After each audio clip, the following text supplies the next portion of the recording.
Nous accueillons ce résultat avec humilité, avec gravité et avec un esprit empreint d'une très haute responsabilité. Dans un scrutin où le pouvoir aura jeté toutes ses forces dans la bataille, et ce jusqu'au président de la République, nos compatriotes ont exprimé ce soir une volonté de changement, mais aussi un chemin pour l'avenir.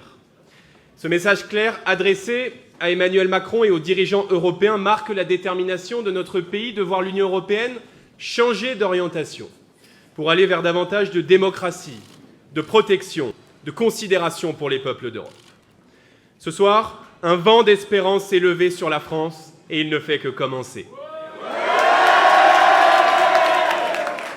Par ce score historique accordé au Rassemblement national, les Français ont exprimé leur attachement à la France, à sa souveraineté, à son identité, à sa sécurité et à sa prospérité.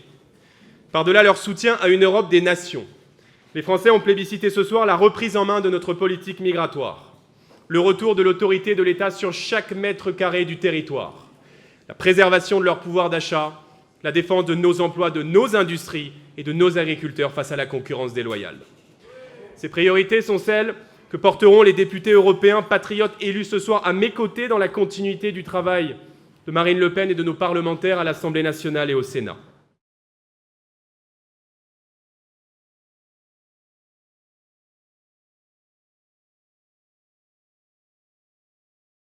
L'extrême droite est à la fois l'appauvrissement des Français et le déclassement de notre pays. Je ne saurais donc, à l'issue de cette journée, faire comme si de rien n'était. À cette situation s'ajoute une fièvre qui s'est emparée ces dernières années du débat public et parlementaire dans notre pays. C'est pourquoi, après avoir procédé aux consultations prévues à l'article 12 de notre Constitution, j'ai décidé de vous redonner le choix de notre avenir parlementaire par le vote.